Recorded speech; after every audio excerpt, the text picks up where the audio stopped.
Fazer contato com o virologista e pesquisador da plataforma científica Pasteur da USP, Luiz Gustavo Bentin Góes. Bom dia, Luiz Gustavo. Bom dia.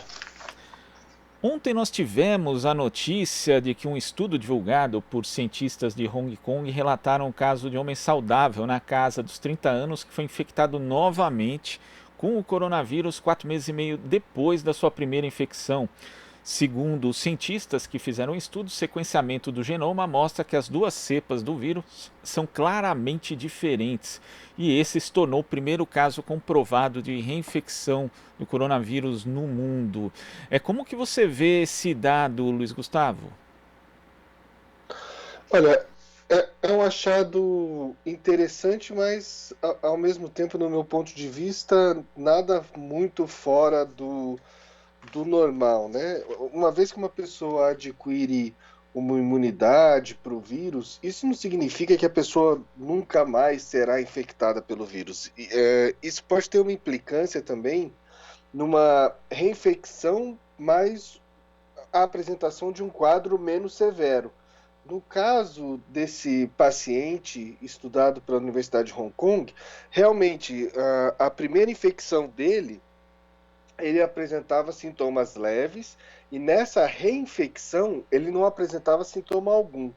Então, a imunidade contra o vírus ela pode ter relação justamente sobre o controle rápido de uma reinfecção, a ausência de sintoma e a eliminação do vírus de uma maneira mais rápida. Vai ser muito interessante a gente observar como esse paciente vai evoluir, qual vai ser a carga viral desse paciente no percurso, né, dos dias após essa primeira detecção, né, ou a segunda detecção do vírus nesse indivíduo, para ver, por exemplo, se o vírus atinge cargas altas ou baixas e o período em que você vai encontrar o material genético viral.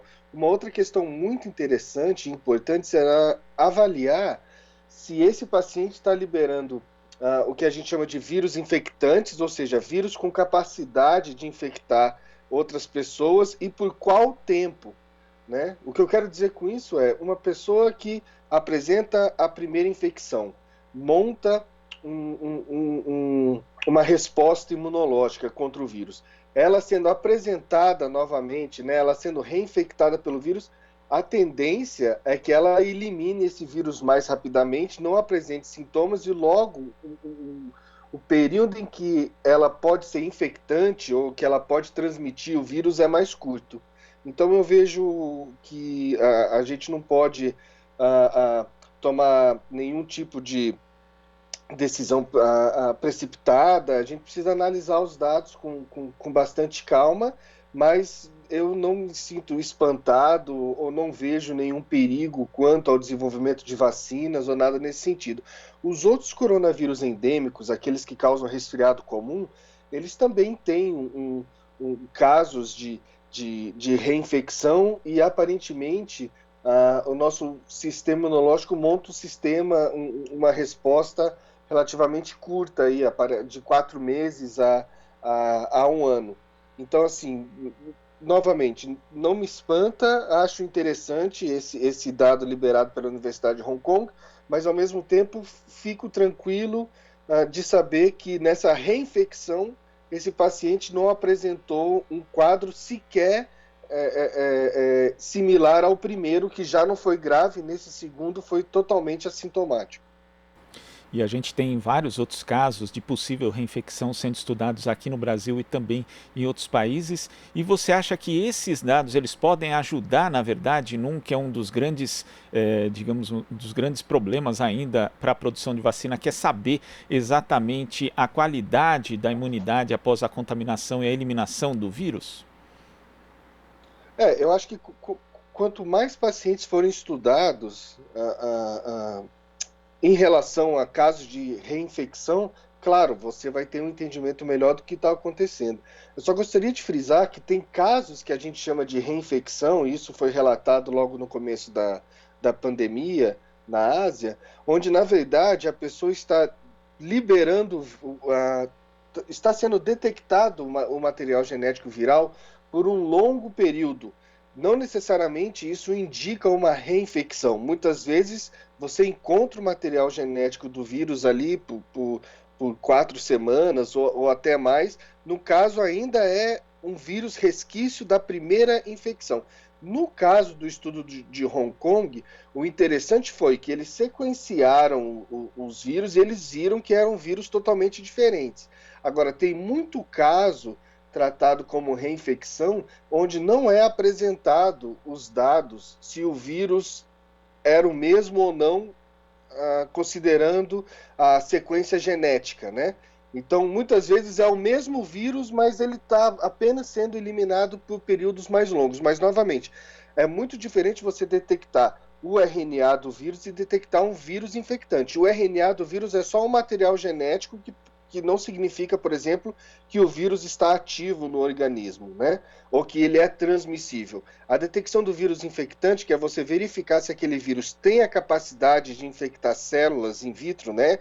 E teoricamente ser transmitido, é uma análise também importante. Um estudo holandês viu, por exemplo, que após o 8º dia de sintomas já é muito difícil você detectar vírus infectantes, né? Vírus com capacidade de infectar células in vitro, né? Testes que a gente faz em laboratórios de nível de segurança 3. Mas, novamente, é muito importante o acompanhamento de pacientes. A chegada de um paciente que já foi diagnosticado com Covid há meses atrás, é importante sim entrar num estudo para se verificar se é o mesmo vírus, como é que esse paciente vai evoluir e como é que está a resposta imunológica contra o vírus, né? Quais são os níveis de IgA, dos anticorpos, né, produzidos e se estudar a cinética disso. Então, assim, é importante a gente saber que é um vírus novo, a gente sabe muito pouco sobre ele, né? E os primeiros casos ali iniciados em janeiro, né? Isso significa que a gente conhece o vírus e estuda o vírus há aí aproximadamente 8, 9 meses. E conforme o tempo for avançando, claro, a gente vai adquirindo novas experiências, mas eu gostaria só de tranquilizar o ouvinte que não me espanta o achado e as pesquisas têm que continuar. Agora, que análise você faz, Luiz Gustavo, do nosso atual quadro, né, da pandemia aqui no Brasil? Nós ultrapassamos a marca de 115 mil mortes. Eu vi, inclusive, uma entrevista sua na qual você fala que imunidade de rebanho, por exemplo, não é solução. Que análise você faz do atual panorama e também das medidas que estão sendo tomadas pelo poder público de uma forma geral em relação ao coronavírus? Olha, o Brasil, por ser um país extremamente grande e heterogêneo, a gente tem diferentes fases, né, da epidemia, dependendo do local, né? Mesmo dentro do estado de São Paulo, a gente tem aí uma heterogeneidade de como está se comportando a pandemia. Olhando os dados de ontem, o que a gente chama da, da, da média, né, do número de casos ou do número de óbitos, dependendo do lugar, se observa que a taxa de transmissão, né, ou a taxa de reprodutividade do vírus para cada pessoa infectada, para quantos ela está passando, está abaixo de 1. Isso significa que a epidemia, nessa maneira, se mantendo essa condição, a epidemia ela tende a se solucionar, vamos dizer assim, né? Mas a questão é manter essa taxa de transmissão abaixo de 1. Né? Ou seja, para cada pessoa infectada, se ela não transmite para outra pessoa, é o quadro ideal. Agora, tem outros locais que estão numa situação mais perigosa, vamos dizer assim. Uma outra questão importante seria ver, assim, conforme o retorno das atividades normais, né, qual é o impacto disso sobre essa taxa de transmissão, né? Por exemplo, a volta às aulas. Qual vai ser o impacto da volta às aulas sobre essa taxa de transmissão do vírus, né? Então, a gente não sabe muito bem como é que o vírus vai se comportar. Eu acho que é muito importante a gente ter a consciência de que o distanciamento social ainda se faz necessário, o uso de máscara é imprescindível, e aquelas outras medidas, né? etiqueta respiratória, de você espirrar no seu cotovelo, ou evitar passar a mão no seu nariz, ou nos seus olhos e na sua boca quando você está na rua, e lavar a mão constantemente, são medidas extremamente necessárias e salvam vidas.